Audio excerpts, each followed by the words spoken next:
Hi friends, డాగ్స్ని లేదా మీ పెట్స్ని యూట్యూబ్లో అమ్మాలంటే మా ఛానల్ వాట్సాప్ నెంబర్కి వీడియో పంపించండి. అలాగే మన ఛానల్ని ఇంకా సబ్స్క్రైబ్ చేయకపోతే వెంటనే సబ్స్క్రైబ్ చేసి పక్కనే ఉన్న బెల్ ఐకాన్ని యాక్టివేట్ చేయండి. Friends, let's start the video. Hi friends, welcome to our channel. ఈరోజు మీకోసం top quality Saint Bernard dog అనేది అమ్మకానికి అయితే తీసుకురావడం జరిగింది. ఓన్లీ వన్ ఫీమేల్ డాగ్ అవైలబుల్గా ఉంది. డాగ్ యొక్క ఏజ్ వచ్చేసి 1.5 year. అంతేకాకుండా చాలా యాక్టివ్గా ఉంటుంది. ఎటువంటి హెల్త్ ప్రాబ్లమ్స్ అనేవి ఏమీ లేవు.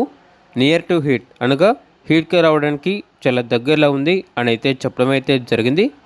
1 yearకి సరిపడా వ్యాక్సినేషన్స్ అనేవి అప్ టు డేట్ కంప్లీట్ అయ్యాయి. 1 time పప్పీస్ని ఇచ్చింది. ఇక ట్రాన్స్పోర్టేషన్ ఏపీ మరియు తెలంగాణ ఈ 2 స్టేట్స్కి ప్రొవైడ్ చేస్తారు. ఆ ట్రాన్స్పోర్టేషన్కి ఎక్స్ట్రా ఛార్జ్ అవుతుంది. డాగ్ ఉన్న లొకేషన్ వచ్చేసి కరీంనగర్ డిస్టిక్ జమ్మికుంట. ఇక డాగ్ యొక్క ప్రైజ్ అనేది 20K అనగా 20,000. ప్రైజ్లో స్మాల్ డిస్కౌంట్ అనేది కూడా ఇస్తారు. వెరీ అర్జెంట్ సేల్ అని అయితే చెప్పడం అయితే జరిగింది. ఇక డాగ్ కావాలన్న వారు ఈ వీడియో కింద టైటిల్లో ఓనర్ నెంబర్ అనేది డిస్ప్లే చేయడం జరిగింది. ఓనర్కి కాల్ చేయండి. అలాగే మన ఛానల్ని ఇంతవరకు సబ్స్క్రైబ్ చేయకపోతే సబ్స్క్రైబ్ చేయండి. Thank you. By by.